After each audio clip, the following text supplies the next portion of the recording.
shows at the end of the month. We do that we did for the month, and we finished up the heavy, hard topics. I actually got some feedback from some people, Neil, that like those shows that we did. Like somebody watched the emotional neglect show last month, and they were like, "Man, that was their first show they watched," and they were like, "That was heavy."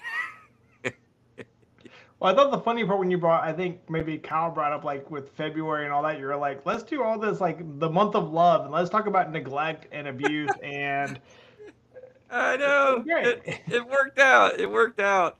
So we are going to be finishing up the review of the episode 347, male sexual abuse, sex trafficking, PTSD, the recovery component, and then 348 was finding peace in mental health, which was really a cool concept. I learned a lot delivering that and seeing the concept of peace in a different way. And then episode 349 was therapists' go-to tools, where all of us came back together again, talking about for emotional distress with the panel. We have had Victoria, Casey, John, and I as our normal panel.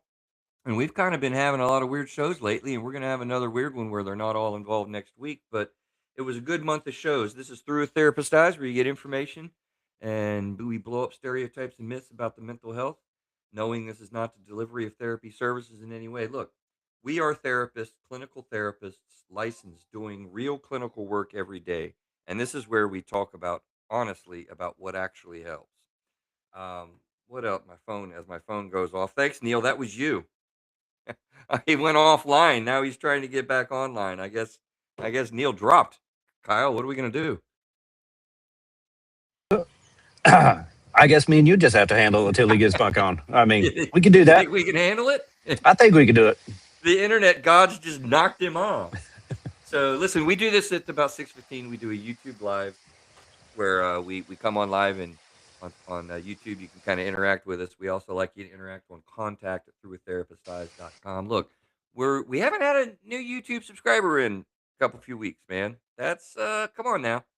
Y'all got to tell somebody. It really makes a big difference if you share an episode, particularly with somebody. They'll be more likely to check it out, and then you can help us get these information pieces to more people, because we really believe that mental health is one of the most important things in today's day and age, and becoming more important.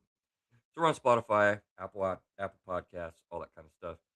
Um, I like to say that this is the human emotional experience which we endeavor to figure out together. So we have Kyle that comes and hangs out with us on the month in review.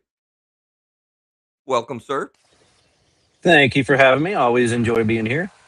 I usually ask the guys how the week went. I guess for you, I'm going to ask how your month's gone. The Yeah. month has gone good. It's been busy, but it's gone good. Yeah. It's just been one thing after another lately. Well, welcome to you on the magical first day of Pittsburgh Pirate baseball. We are, Oh, yeah, we got baseball season firing up. How about that? there you go. It's hard to believe. I mean, it's one of my favorite times of the year, just with the spring, the leaves coming back out, the flowers blooming. Uh, yeah, I'll never think of flowers blooming differently than the last episode, right? Yeah, Uh, boy. What he's referring to is our guest, Dr. Kyle King, talked about. Oh my John gosh, King, what John was it? King, What did I say? Kyle. Oh, Kyle King. Yeah, not to be confused, man. He That's went right. through a lot. He went through a lot of stuff. Dr. John King. Yeah, he was it tulips. I think it was tulips. I think it was. Yeah. Yeah, he's talking about how he saw these grove of tulips that just absolutely changed his life, tracking how many years he was surviving post his sexual trauma. We'll talk about that show and the recovery aspects that we talked about it with him. I guess I would love for Neo, hopefully, to make it back into us for the down the rabbit hole. Uh, on the end of the month, we go down the rabbit hole with Kyle King, not to be confused with John King, and it's some sort of mental health related type thing that he found and he sees, and we kind of chat about it and see what kind of therapist brain stuff I come up with as it relates to whatever topic he comes up with. But before we go to that, hopefully Neil will be able to return. And I wanted to talk about a current event, Kyle. We cover current events on this show, Yep. and man, what an interesting, groundbreaking case that relates to what I believe is the biggest challenge that humanity has faced in the history of humanity, not being technology, but the rapid pace of technological change. It has taken the world by storm, is not giving it credit in the last 10, 15, really 20 years, right? And that is a light speed change system that we've had with phones, the internet, and everything kind of going on that the world has never seen before. So this was an interesting case. Did you see this going on, Kyle? Have you heard of this before? No, I'm not sure exactly what you're speaking of. The Really? Okay. Well, there's lots of articles out about it. I just pulled one to kind of get an idea of what happened. This was this and the links in the show notes. Which, by the way, I've been talking about this a little lately because I want people to understand. I've been kind of putting a lot of work, Kyle, into the posting, the publishing of the show. I mean, spending a little bit more time trying to get good links for people. We have links on the same type of topics throughout the previous years, really, that we've been Mhm. doing this to kind of link you up with articles and previous shows and things that will be helpful. So if you like the topic and you hear it, I'm spending time on our website to link up with some other things. So please check that out through therapisteyes.com. Uh, this was wild, man. So this was just an NPR article. The title is Jury Finds Meta and Google Negligent in Social Media Harms Trial. Have you haven't seen that, Kyle? Actually, I did read Okay. about that. Yeah. Yes. Yeah, this is in your world. Kyle does his real Yeah. day job, all the technology stuff with computers and security and stuff. So, quoting from the article, a California jury on Wednesday found that Meta and Google were to blame for the depression and anxiety of a woman compulsively used social media as a small child, awarding her six big millions in a rare verdict Hmm. holding Silicon Valley. Just by the way, Kyle, I'm quoting the article, and they didn't say big millions.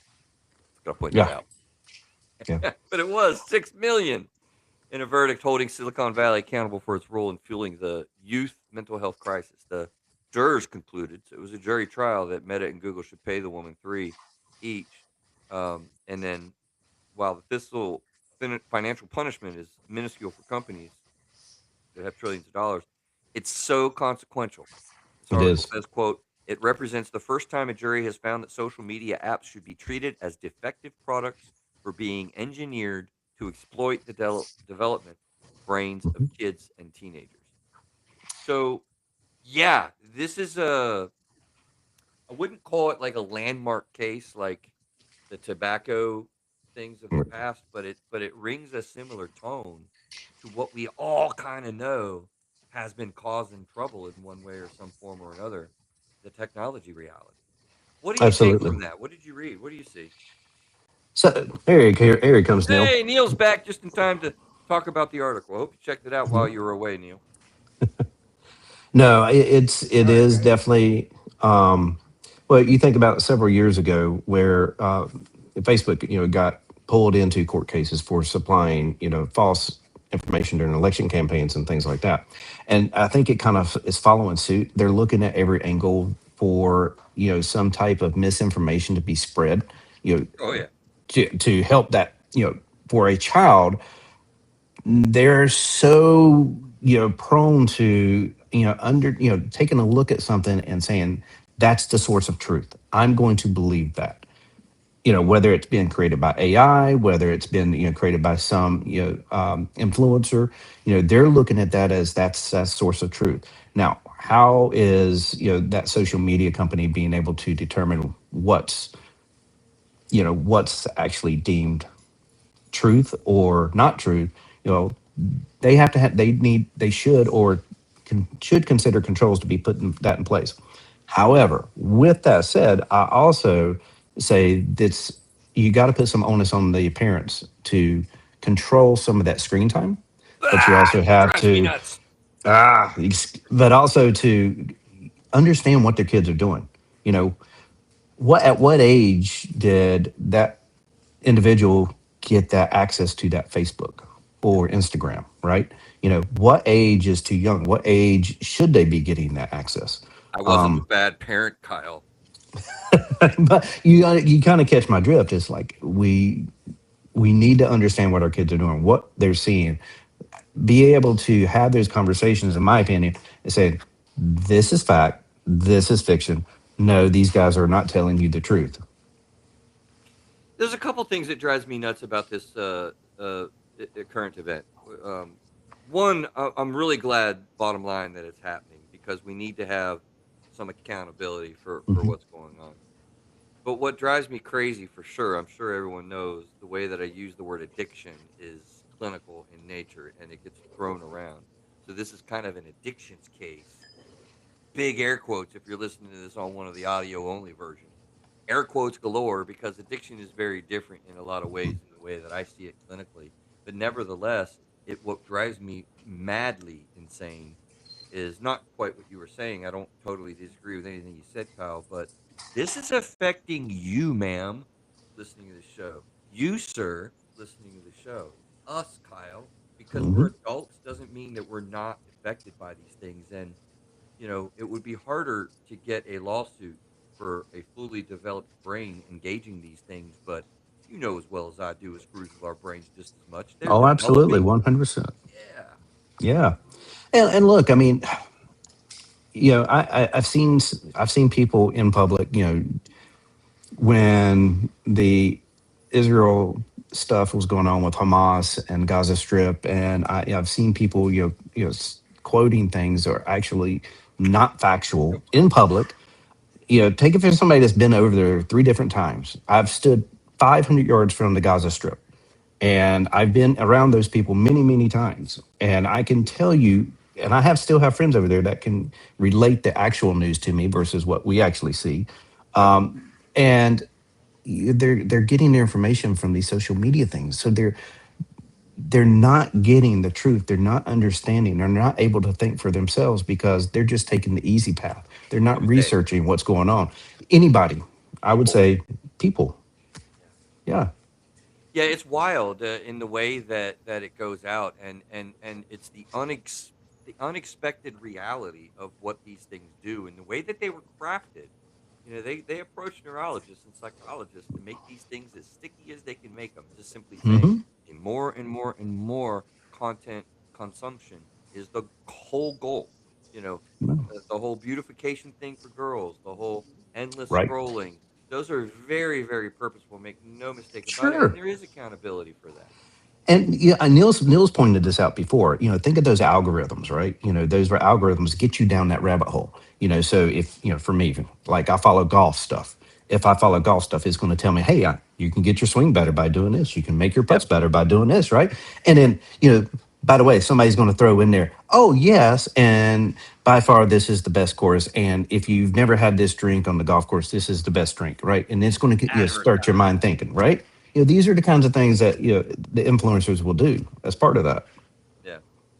Yeah. It's really, I think, a part of the greatest challenge humanity's ever had in the history of humanity. How do we handle this consumption? How do we handle this Right. information? We Right. are we are not doing well. It's creating so much loneliness. It's creating so much pain, so Hmm. much anxiety and fear galore. It's like fear mongering is Right. an art now. Well, Give us. how Go much ahead. time do we spend on the screen, right? Or the kids, just scrolling, right? Desk scrolling, as we call it, right? I love So, what kids came up with in the title. It's so fitting. right. It's just, I mean, they'll get on it and they'll be on it for hours, and Adults. yes, time has passed in hours, and they've accomplished nothing but looking at memes or reels or whatever they want to Cats look are at. cute, people, but dang. Give us the last word on this, and then we'll go to the real rabbit hole. I mean, really, really, what it boils down to, I think, as it was stated before, cigarettes have their warnings. Hmm. There are certain laws in place for you can't advertise to kids certain ways. There are things in place because we know kids can't handle things like an adult can. Their brains are not developing. They're still developing, so therefore they're more susceptible to certain things. Right? That's the way it is. Social media is the same thing. If you take something that's designed to entice adults and you put it in the hands of someone who's still developing, it's a problem. Now, once again, I think I go back to what you said, Chris. Why did this girl have her phone checking her likes and posts during school days? Where were her parents in this whole thing? Why did they allow the apps on there? Like, what's going on with that? And once again, the same thing. in the article, it says, hey, how could someone under 13 get a Facebook app? People can lie about their age. Parents don't want to put their kids' information on there as a security risk. So then how do you validate or prove it, right? So there's this double standard of, hey, you can't be under 13. But how do you prove that? Well, then the parents would have to put something on. Then you have to then it's Correct. a personal information concern. Like there's all these things. So to me, the parent should be held just as liable versus social media, because the parent, as a child who's under 18, the parent should be the one regulating their child, not social media. Just Hold like on, with, not so fast though. huh? Hold on, not so fast though. That's why I was kind of joshing Kyle a little bit. I'm not a bad parent. I actually heard. I listened to News Nation a little bit. Chris Cuomo was talking about his kid, and I agreed pretty much entirely with what he said. He said, if I knew then what I know now, I would not have let Aaron and Adam, under any circumstances or pretenses, have any kind of smartphone until they're in high school. I would just utterly refuse it now. I think I would be able to force that issue. It would be a battle. It would be ugly, but that is a hill that I would Yep. probably die on. But I can't guarantee you that as I'm sitting here, because it is such a powerful cultural reality all around the Mm-hmm. whole social landscape. And at the time, 10 years ago, guys, I didn't know. I had no idea what a Snapchat streak is. Right. I'm sure both of you probably know that now, right? What Yep. a streak Yep. is? Yep. I didn't Had know. kids. Yep. I mean, I made fun of my kids for taking pictures of their shoe and sending it to a friend. It was a big joke. But they felt so pulled in with that. And, I didn't even know what it was. So it happens so fast. And I think that we jump at parents pretty quickly. Believe me, I've seen some crazy ass parenting things. I mean, just nuts stuff. But I don't know how. It's almost like you play that control game, and then you're going to put your kid as a dot on the phone, and you know how I feel about that now. Like, no, but that's controlling your kid's location. That's making sure that you're monitoring them and protecting them, right? I don't know, Neil. It's Well, a that's technically not controlling their location. You're just tracking their location, right? Controlling their location Right. is taking their keys and driving them, taking the time to do that. fair. The reality is, as a parent, you have to be more engaged in what a lot of parents are nowadays. They'll give them a phone and just say, here's your time suck," I right? think that's Not fair. not them taking the time to really understand. When our kids are having issues, we know the difference between a normal Luke and an abnormal Luke. We know those things. We see those things. But that means the parent has to be engaged in their children. Hey, give me your. I have a buddy who at 9 o'clock he takes all the phones at dinner time. They Yep. go on a table. Like there's things that are done that you can do.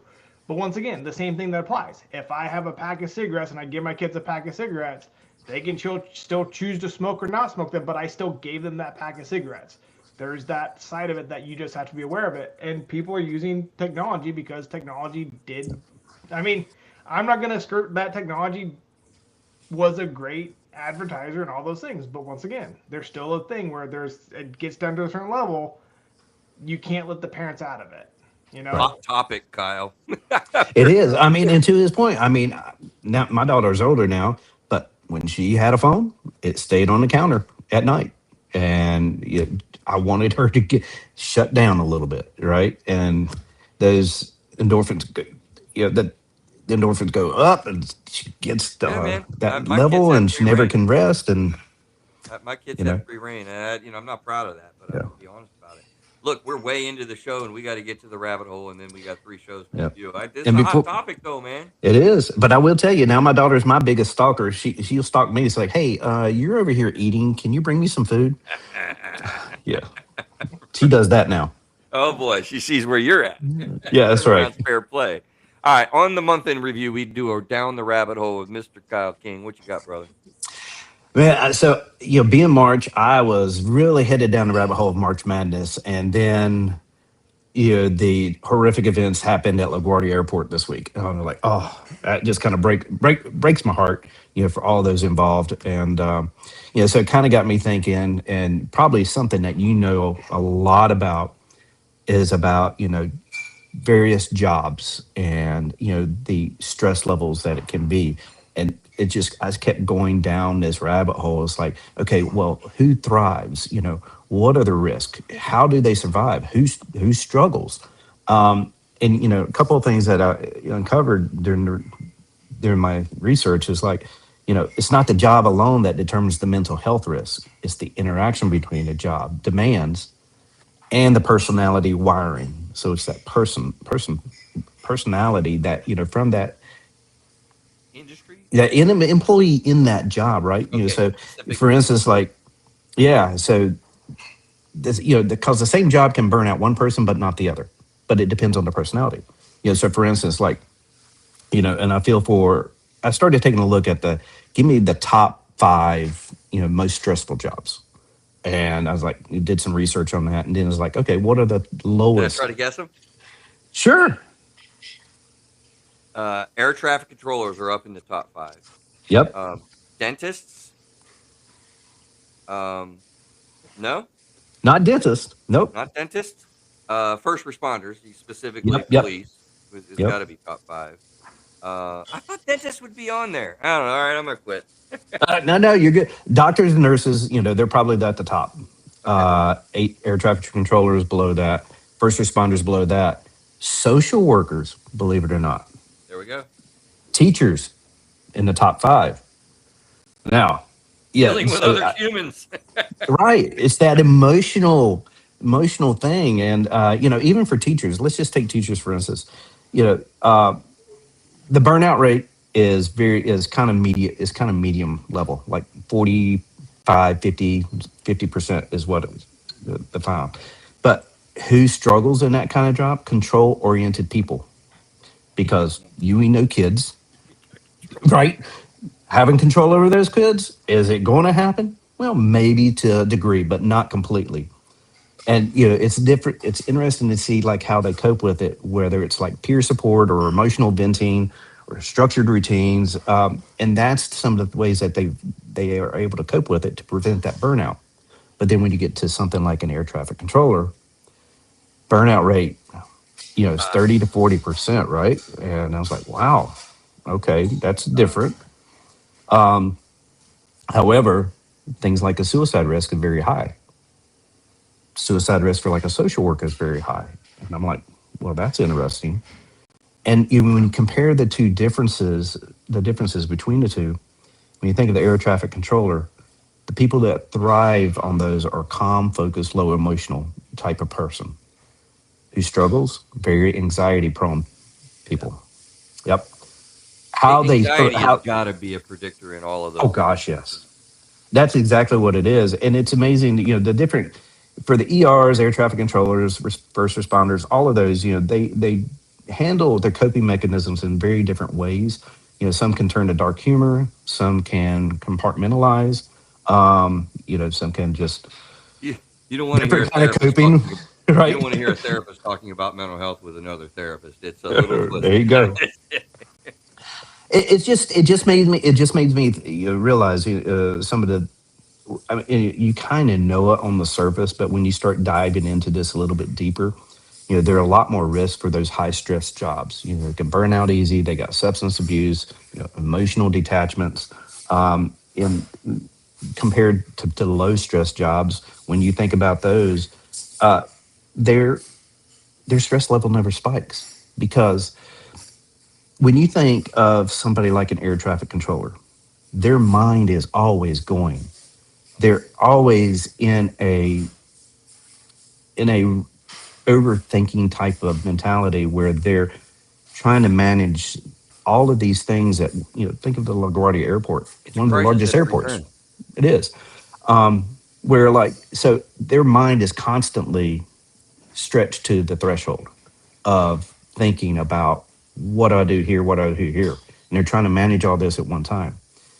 Neil and I, being in the technical realm, I know I'm not going to speak for Neil directly, but for me, I when I'm troubleshooting an issue, my mind's going, but I can recover. I have time to recover. After that issue occurs, I can reflect and recover. If they make a mistake, they don't have time to recover. They're just moving on to the next thing they have to control. And that starts building upon one thing after another as they get through it, is some of the research I came across. So it's very interesting to go through this, and I know you would know more about it than I would. but yeah, it was definitely down the rabbit hole for me. Yeah, I appreciate that. My heart went out immediately when I heard that guy, his voice, and he pretty Oh, immediately said, "Hey, I made a mistake. It was not on me." I mean, it's gut wrenching because you got people you feel as though, and you do yeah, essentially have so many yeah, people's lives in your hand at all times. It's overwhelming. Um, you don't want to be responsible for a freaking plane wreck. Neil, what you say? exactly. I haven't checked it out. I mean, it's really crazy there that situation, and luckily there was minimal casualties. But it's just, I think the biggest thing about that, because I think Kyle, you're correct. When we do IT issues, if there's a problem, okay, you just deal with it and you go with it. But like when you look at all these people that are one incident after another, I mean the hardest part to me is who are these people talking to? How are they dealing with this process? How are they going Yeah, through these struggles, right? When something bad does happen, can they actually talk to someone? Can they go home and talk to their significant other when most of them probably don't want to hear it, right? They don't want that extra stress, right? How do they right. cope with it? I think an interesting conversation I found out or I learned about with the difference between soldiers in World War II versus Vietnam. When they came back from World War II, they were on a ship for like 2 weeks coming back. You had time to decompress with fellow soldiers to process everything going on. And once again, the other part is when they got home, they were heroes. When you're in Vietnam, 8 hour, 12-hour plane ride, they're back into society. They didn't get a chance to process it. So if you're in a high stress situation like first responders, traffic controls, and you don't have some way to process that, especially if you are a high anxiety, less calm kind of person, it's going to be really hard on you, and it is going to lead to that burnout. You look at teachers and social workers. Hmm. Social workers have huge caseloads. They don't really get support from the people they're helping or their coworkers or those above them. Teachers right now, it's a horrible field to be in. It's a really important, but right now teachers are not getting what they need. And so without that proper support, you're going to get those high burnouts. You're going to have mistakes happen. You're going to have these things going through these things. So yeah, I mean it's a horrible thing that happened, but that's my 2 cents on it. Yeah, it's a lot. I mean, it's a lot that we're handling, and please listen and hear me. If you're dealing with anything like that, and you're in any of those industries, or if you have anything kind of going on, don't do them alone. I can't emphasize enough when you're alone in your own head and you have a stressful day, you might be tough, you might be a big girl with your big girl pants on and all the stuff that we purport is strength. I would say it's much stronger and more effective to not be alone with it. So please, share the burden. Don't don't do those things alone.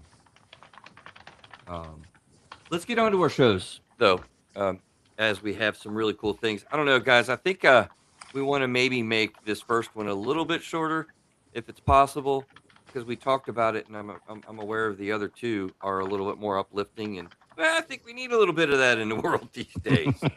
But we did have episode 347, male sexual abuse, sex trafficking, PTSD, and recovery, part two. It was PTSD and recovery. So the questions that we ask: why is male sexual abuse talked about so much less than female sexual abuse? Secondly, how does trauma from sexual abuse affect identity, masculinity, and emotion regulation? And thirdly, what does real recovery from sexual abuse and exploitation actually look like? And I think that's the piece that I want to kind of highlight is what does recovery look like? Because Neil, you were on the show with uh, Dr. John King, not to be confused with Kyle King.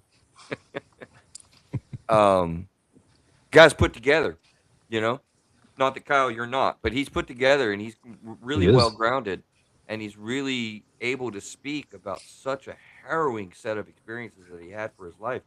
And you've got to realize like that doesn't come easy. That is earned. That is something that you have to very purposefully put yourself into situations. It doesn't necessarily mean just therapy, but what does actual recovery look like from what we saw from John King, Neil? 12 years, I think you said, right? 10 to Yeah, 12 years, he yeah, said, on average. I think you're Yeah. right. it was actually, I was very surprised at the length of the number and the exactness that he came back with. But for all the people that he's helped, that's his average. He said it takes like 10 to 12 years for someone to really make it through the process and look at those pieces. Um, and Yeah, and I don't our think people friend understand it. I'm sorry. Okay, go. Yeah, I was going to say our friend that talked about it on the show here, Chris Davos. I mean, it was every bit of a decade for him too. Mm-hmm. Yeah, Right? and the interesting part, I mean, once again, as you said, John King, man, he's an amazing. When you think about what he went through, and we only got probably a sliver of what he dealt with, right? He gave one example, I think, and talked about some, but like he really didn't go into anything. I just think of the turmoil he went through, and then his his decision to see a therapist, and that whole thing that he put that poor girl through. Oh man. So if you hadn't watched it yet, but he was talking about when he finally decided he needed to go talk to someone. He was traveling somewhere or doing something. He finds this therapist, and literally he says he just does an emotional vomit on her of like everything that's happened. And so he's like, he was there for his 30-minute session, and she like continuously canceled like the next 5 or 6 clients. And he just went through this whole thing, and I think he says like she sobbed, she's crying. She's like, I can't help you, and he goes, you have to because I've picked you. And it's crazy. Like, it's like, okay, well, maybe you can work with me and this other therapist like one day a week. He goes, no, I need like 3 days a week, multiple set. Like, he went at this thing hard. And he said, he gave the disclaimer, that's not what you should do. But He that's what did. worked for him. And I think that's honestly, I wish some people would take his. I think some people, I think, should follow him because I think there's a lot of people that are avoiding it, which is holding back their healing because they're not actually going through the part to actually get it out of their system. They sit on it. They use, the therapists have to pull it out of them and get them to talk about it. And I think some people, once they start realizing it, I think it's better just to get it out, right? You get poison in your system. What do? They pump your stomach. They That get it extracting. out, Mhm. right? And I think he is a great example of that. But he is not the normal. I think that is one of the biggest things that it's a strong element, a really important element of what does recovery look like. It dang sure doesn't look like you're alone. I how many times do I say that? But you've Yeah. got to get it out, Neil. You're right. It's the poison is just kills people. Kyle, we're gonna have much more space of funner comments. I swear to you. No, I went back and watched the first show, and I actually watched part of his movie. Yeah. Yeah, so it was very wow. I mean, it was very eye opening, I should say. Some of the things that he went through. I can't even imagine. Not only that, I can't even just imagine in the flood of memories that came back to him. At that one point in time in his life, and then it's just like I've got to go deal with this. You know, Thankfully he did because now he's able to help others. But wow, to me that flood of emotions, I don't know how I would handle it. I've never been in that situation. It's a lot, and I think one of the things that I want to highlight is one of the things that he taught me through that show. I guess his target population is the louder issue as far as what recovery looks like. But he was talking about first responders, and I didn't realize this, but the research is very clear that they report higher than average ACE scores, and ACE scores is something that is used as a scale, sort of a test or a tool to kind of measure things. And this includes experiences. So basically, what I took from it is first responders have high incidences of the trauma things that we look for: physical abuse, sexual abuse, neglect, violence, alcohol, drug addictions in the family, and then other mental illnesses such as bipolar or schizophrenia and that type of thing. Like, there's a lot of first responders that are drawn into that. And I think what he was really Hmm. referring to was that many have significant childhood adversity issues, and you know, I just can't, like I say, I mean, it's wild because you almost you have this like familiarity thing that happens in your psychology system. What you're familiar with, you fall into and sort of replicate and Neil, you like to say rinse and repeat the trauma and the things that you've had experienced. You like recreate them almost. You know, it's almost Hmm. like that's what you know, so that's what you engage. Also, that's what hurt me. That's what I want to go fix. Social workers, man, we have had histories. A lot of therapists have their own life experiences that get us kind of Mhm. going in that field. That's a bit of a truth behind the doors and the closed windows. So yeah, I'm not going to talk about PTSD much. We've talked about that, but in the spirit of what does recovery look like, we talked about in the second half, and you know John walked us through his experience and how he did this, but naming what happened accurately. Neil, you just laid out how he did that. I mean, it was like, but when we do that, we get to reduce the experiences, the levels of shame that we've had built up, and then we rebuild what the body senses and experience as being safe using things like trauma informed therapy. That's where we basically realized like trauma is so important and impactful in a person's life, and then relearning and learning and rewiring like the emotional language that we have, all the nonverbals, um, in the relationships that we're working to repair. Like for instance, one of the things that I learned long ago, a person who specialized in ropes courses. Y'all ever do those ropes courses? That they're fun, right? I've done them. Yeah, they're They, fun. they're fun as all get out, but they force you to do something. They They force you force to overcome some fears too. right? Overcoming the fears and working together. And one of the Hmm. things that he taught me, some guy that does these things, he's like, you know how you have to do touching, like you'll have a story and you'll have to get from this landing across the beam to this other landing, and people will fall because they're not supporting each other. So you hand hold, right? Hmm. Everyone holds hands, and you have much more stability, and you just go right through it. But people that have like violence in their history or sexual abuse, they'll give that limp touch. They won't grab Right. because their body remembers being grabbed or grabbing as being threatening and dangerous. So recovery looks like rewiring these things. Oh man, Neil, do you remember when he was talking about not able to give his kids a bath? That kind of broke my heart. You Yeah. know. I mean, because it doesn't form that bond, you know, that you should have as a parent. Well, he thought that he was doing something wrong with the nudity Yeah. on his children in a tub, is what he talked about, right? He thought there's something weird about this. I shouldn't do this, or I feel shame about it. Like, Sure. and it's like, dang, so recovery looks like you really get to repair that. You can hold a hug longer. You can Right. actually grasp and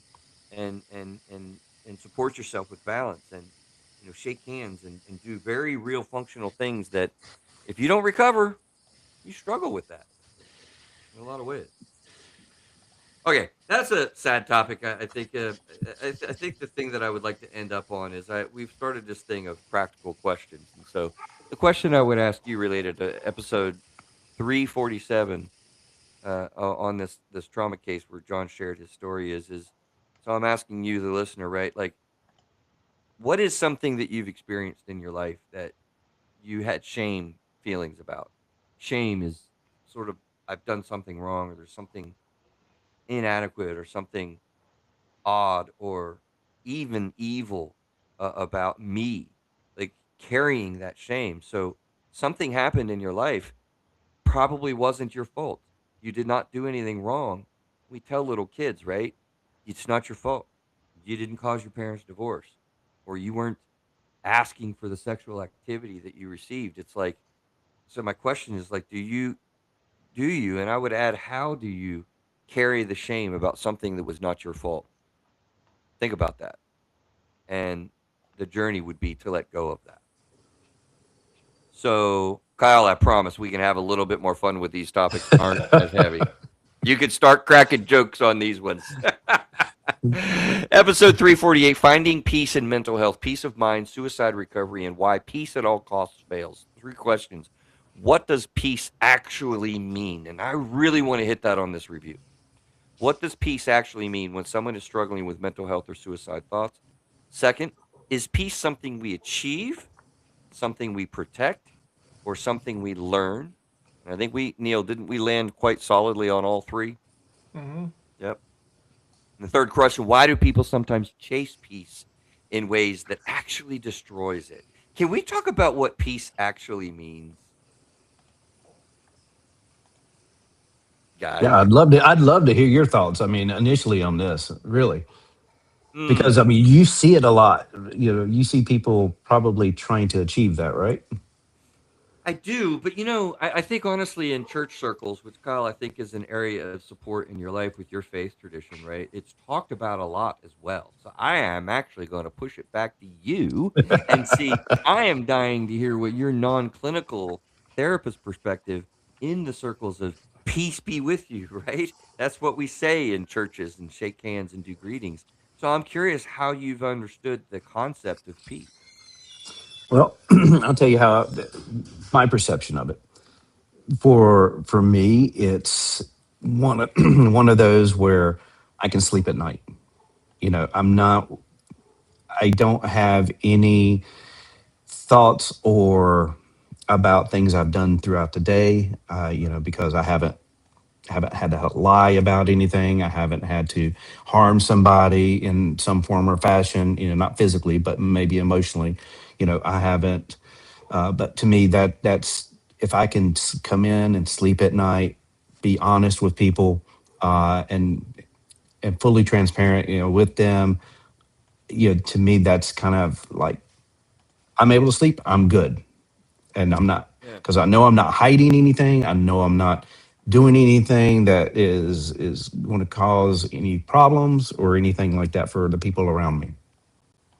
Locking it in, what I learned doing the show prep, I never really thought about it fully precisely in this way, other than along the lines of what you were talking about there, Kyle. It's peace is the absence of the internal conflict that happens within us.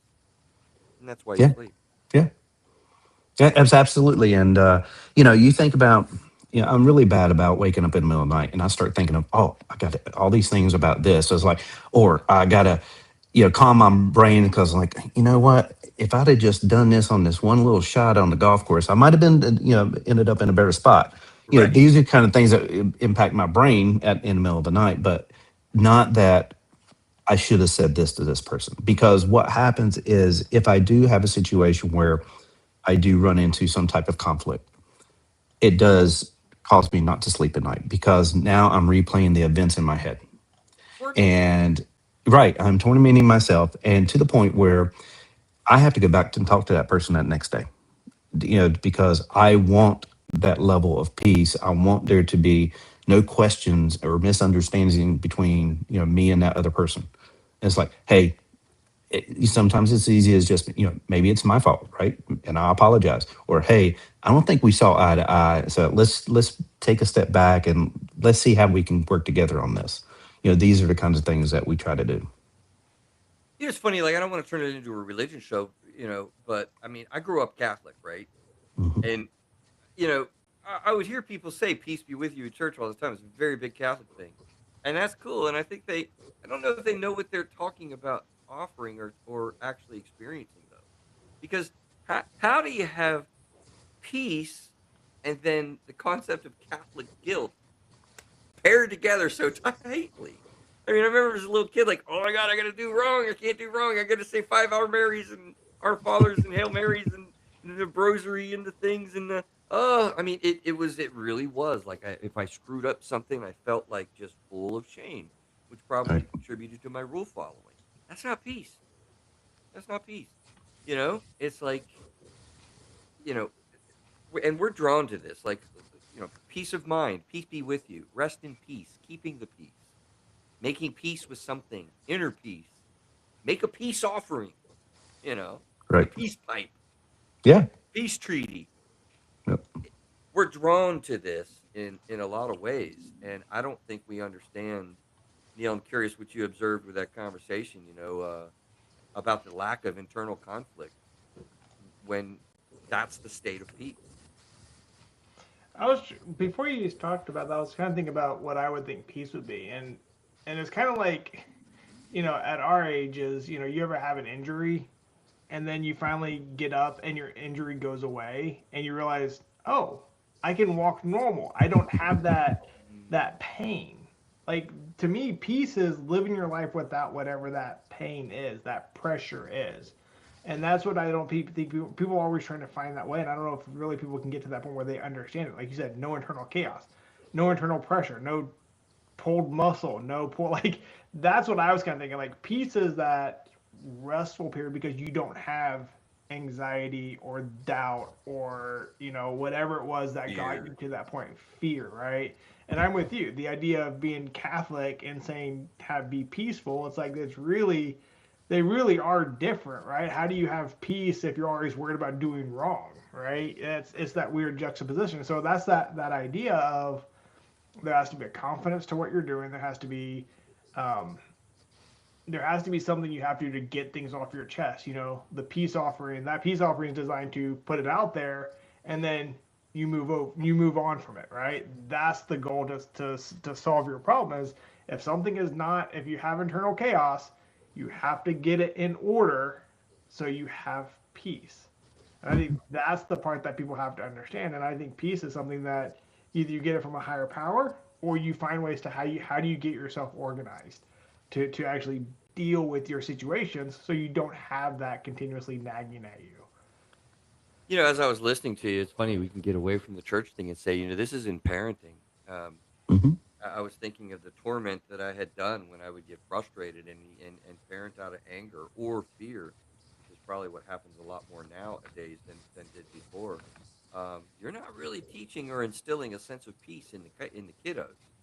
No, You no. know. I think we're all guilty of that. I mean, as hmm parents. Yeah.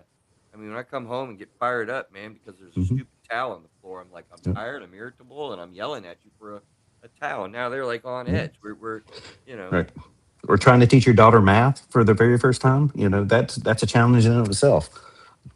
Two plus did two you is struggle, Kyle? yes. Yeah. Mine was the ABCs and one, two, threes. I got the marks over there on that table to show you, man. Oh yeah.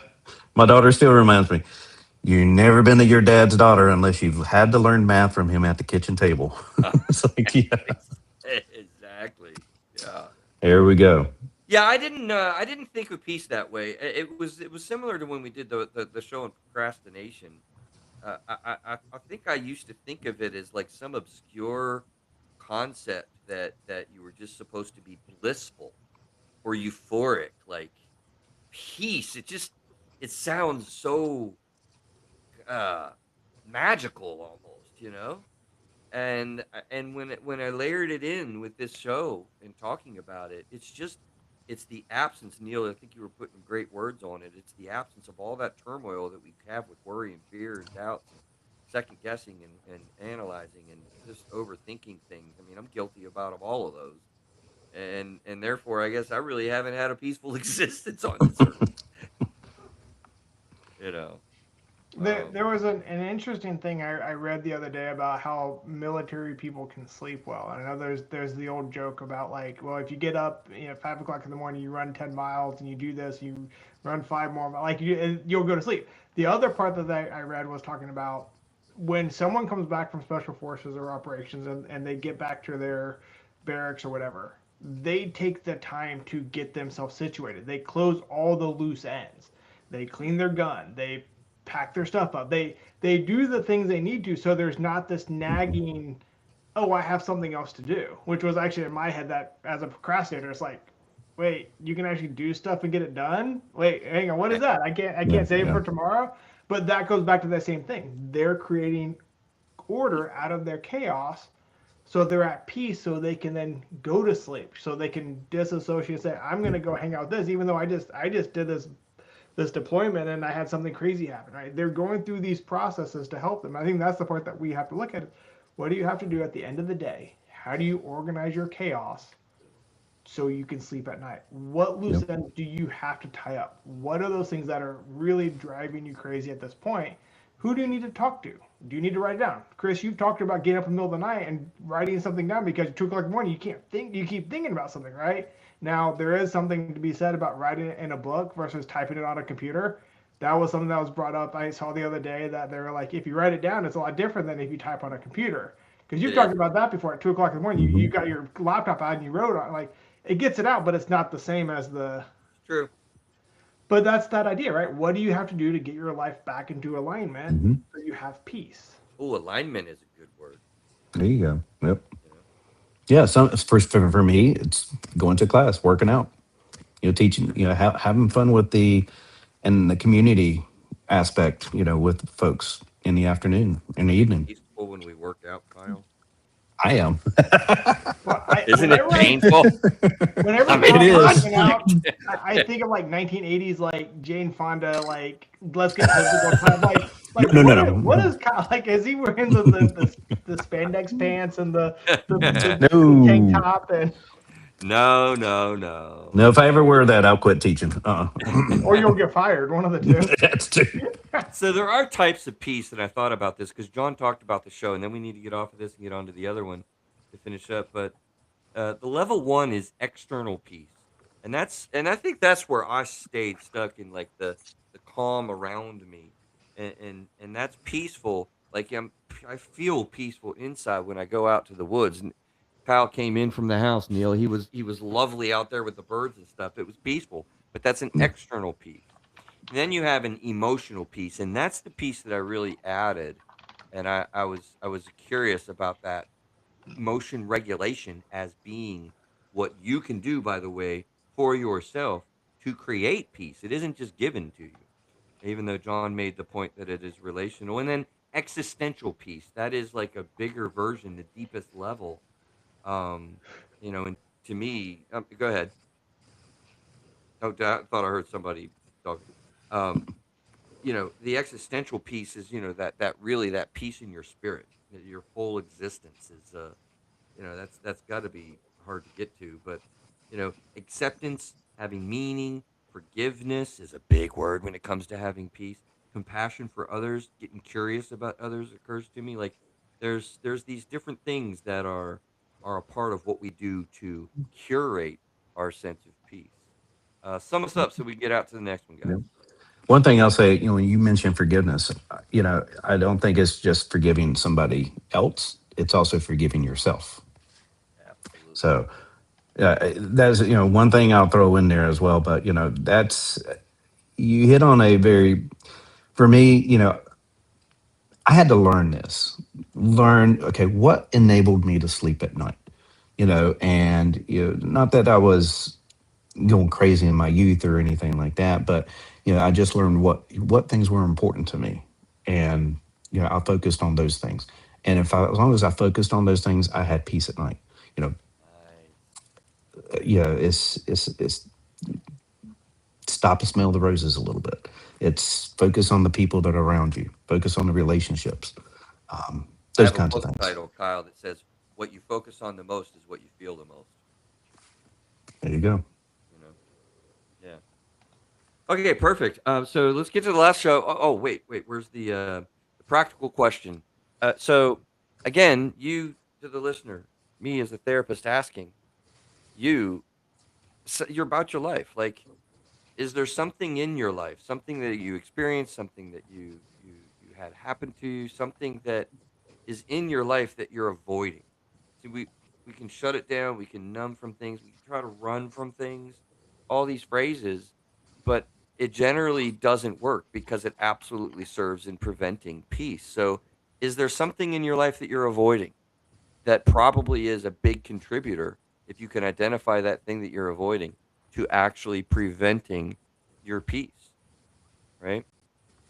So episode 349 was a fun one, I think, man. I didn't know how it was gonna go, Kyle.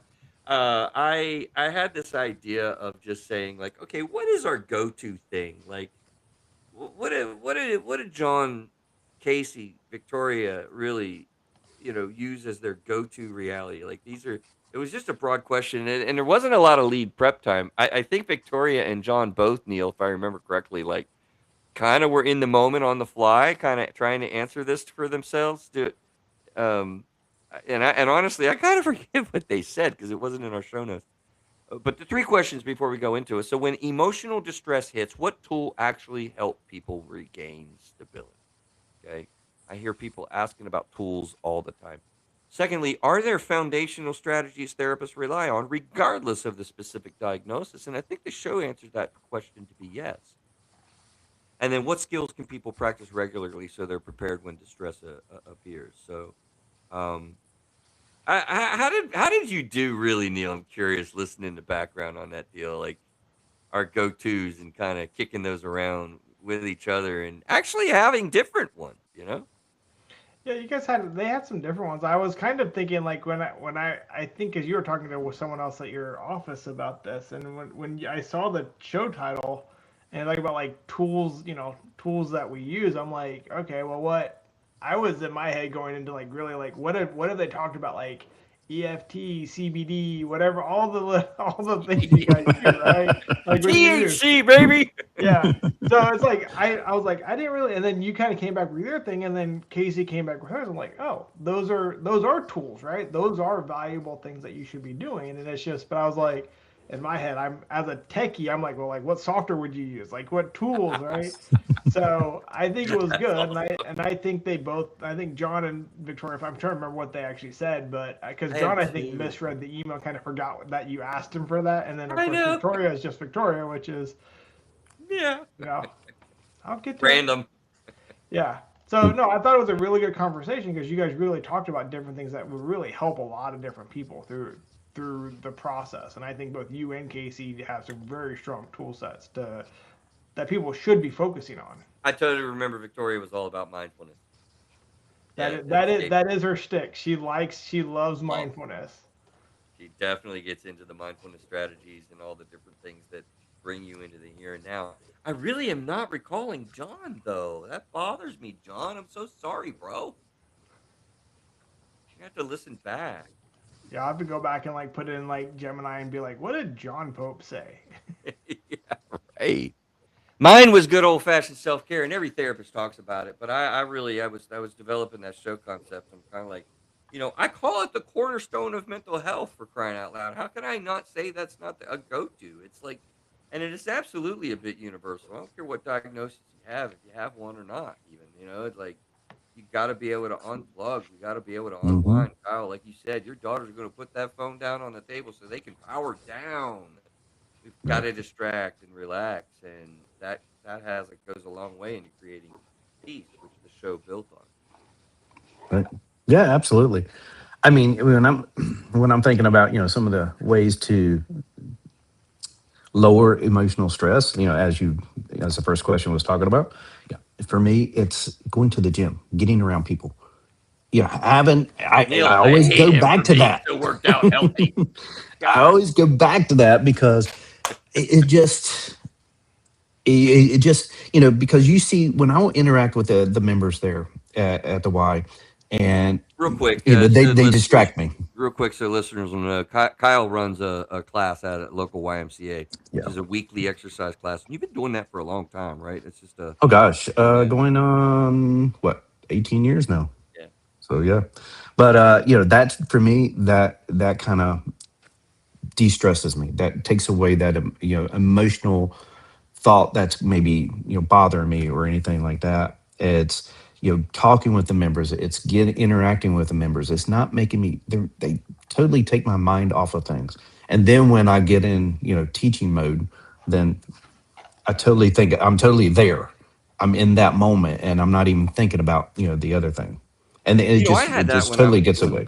when I was coaching softball or baseball, and the kids with basketball stuff. I Right. totally, yeah. Yeah, you're in the moment. You're not thinking anything else. So it gets you away from that thought process. And for those of you that are like me, I got to agree, Kyle. I mean, my personal trainer, which I do have, don't laugh at me, Neil. He laughs at me with my belly and Hey, everything. you've made a lot of huge strides. Thank you. No, Jake was like, I went there on a Monday. I work out with him, and I was just not feeling it there, and and just absolutely like, look, I'm here. I'm pushing through. Just know, and we kind of did the little row machine work build up, and then I pushed the sled with like three freaking big ass weights on it. Ugh. He thinks I have strong legs, so he puts those weights on that sled. Anyway, and then we went back and we're doing the kettlebell. We're doing some, some squats and stuff, and he looked at me. We're about 15 minutes in, 20 minutes in, and he looked at me. He's like, "Those natural endorphins are kicking in. You feel better, don't you?" Mm. I was like, "Oh." Uh, yeah, I actually do. And maybe he said that to me, but for some reason, Kyle, it hit me, Yeah. and I now can begin to understand. Like, yeah, just because, man, because when you don't feel like it, you feel like the opposite. Yep. Yep. Right now is a good point where Neil needs to insert that clip from Legally Blonde. Happy people, working out gives people endorphins. Go, Neil. Well, is it? Endorphins make people happy. Happy people don't kill people. Blah blah blah. All that kind of stuff. Yeah. You know what So he's it's talking a about? I'm actually perfect playing. clip. When you say Legally Blonde, all I get is the bend and snap. That's like the only thing I remember from the movie. So, but no, my wife jokes, loves that movie. Yeah, but you are correct. She'll Yeah, because probably when they know it. work out, they get the endorphins. Yeah, yeah, exactly. I That's remember right. that. Have you ever seen that movie, Chris? Legally Blonde? I don't think so. Yeah. You I should had, watch it. It'll be yeah. you should take your girlfriend to it. Go watch it with her. Ah, yes, there's a word. That Or would be cool. your friend that's a girl that you're hanging out with. How about that? No, it's a girlfriend, full fledged man. I'm just getting used to the term. That's hysterical. Hey, Jackie. By the way, um, Yeah, multiple girls in the house. I was yeah, which one was that? destined to watch it. No, Yeah. So no, that preceded. I had the harem building preceding. The harem is done. I'm kidding, everyone. Please don't give me all the hate mail, Amelia. So Casey's go-to stuff was resiliency-based skill training, and as always, man, Casey just brings it. She just brings it, man. And she got detailed and drilled into, resiliency is her big thing. What do you do to increase your ability internally to manage hard things, right? To get through and do hard things and manage the day instead of the day or the hard things managing you. I mean, she's all about resiliency. well, Um, let me ask you this. I mean, no, yeah, I didn't listen to the show, but does she constantly find herself putting herself in those stress, those situations where she can build resiliency, or does it just find her? She's a mental health professional. So, just she gets curious. put into them. I'm sure dealing with a lot of the Yeah. people that she has. I mean, she does a good job of not avoiding situations that need to be avoided that most people Yeah. would avoid. So she's a solid character. yeah, Yeah. So absolutely, that Neil. But helps build it. it's an interesting question, Kyle. I don't think that's what he's asking, Neil. The way I'm hearing that is, do you put yourself into circumstances to build resiliency, Right. or do hard things happen and you go towards it instead of running away from it? I think there's a difference there, right? Yeah. Yeah, but Yeah. that's kind of where I'm headed. It's like, are you doing that to help build your resiliency, or are you just naturally adapting and being able to handle things? I don't know what she would say. Neil, what do you think? I mean, I'm kind of thinking she would say you step up when things happen, as opposed to maybe you're almost saying it's like create hard things to build Okay, your let's go back to Craig Graves. I was just thinking that. What is his thing for? What is the name of his life coaching stuff? I can't think of what Uh it's called.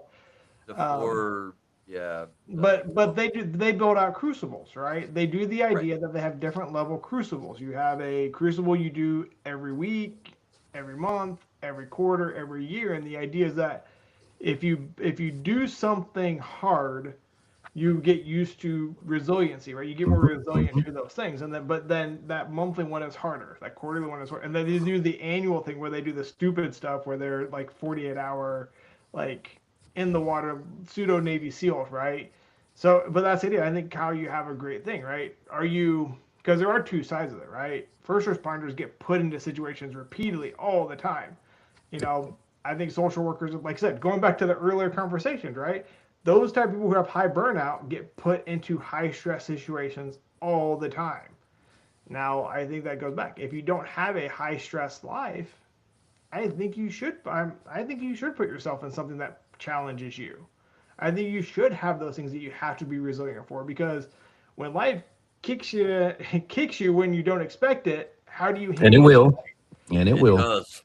Yeah, exactly. It will and it does. And so I think that's important. If you can put yourselves in situations that you get stressed out, it really pushes you mentally, physically, emotionally in a controlled environment. You learn how to handle it. That's why when you look at military or police and they have drills, the drills are to heighten their experiences in a controlled environment. So when they get into an uncontrolled environment, it helps them build those resiliency. So, and then once you deal with that, then you go into self care and you recover from it, right? Got to hit all the notes, right?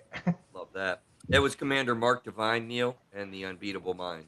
Okay, it was Unbeatable Mind. I was like, that doesn't seem right, but I couldn't think about what it was. Okay, perfect. Yeah. Yeah, good stuff. I mean, what a month. I think that we really did recover in all with, excuse me, the challenges that we had in those topics in February. To sum us up, the practical question from, you know, episode 349, Therapist Go-To Tools for Emotional Distress. I want to ask you, the listener here, right? Like, do you wait? Like Neil was just talking about.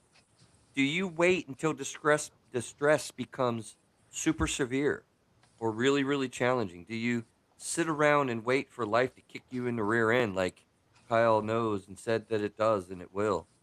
Right? Do you wait until distress becomes severe before trying to regulate yourself?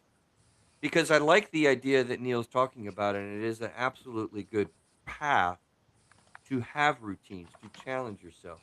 Build it before you need it. How about that for a phrase? You know, because when you need it and you haven't built it, you're kind of screwed.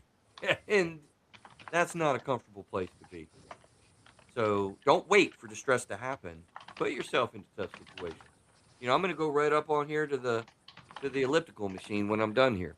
I really don't feel like it. I'm not gonna lie. I'm in real time right now, and I'm being genuine. I had a long day. I've really kind of had a long week. I don't know why. I've slept really well, but I just feel tired. I'm just not vibing it. I'm not digging it. I want to sit over in that chair right there, watch that there TV, and just hang out. But I'm gonna go up over there, and I'm gonna hit the elliptical, and I'm thinking it's a better decision. Right? That's hard to do. It's It hard to is. do, but it's worth it. And I know here in about a half hour, I'm gonna feel a lot better for it. Actually, this show kind of energizes me too, so that helps. You've had many shows where you go in, you're like dragging your dog tired, and then by the time you're done with the show, you're like, let's go hang out. Like, what are you doing, Chris? Like, I'm It's true, and when you're doing something that you love and you're passionate about, you care about, you feel it. You live it. Yeah, And thanks, Neil. I take that as a compliment because maybe it shows a little bit. It Um, does. we are moving into the spring, y'all. At least here at stateside and around the world. We are glad that you join us for these month in reviews. Closing thoughts, Kyle. You ready for all the humidity? You love all the spring. You ready for all the humidity coming to hit us in the face in North oh, Carolina?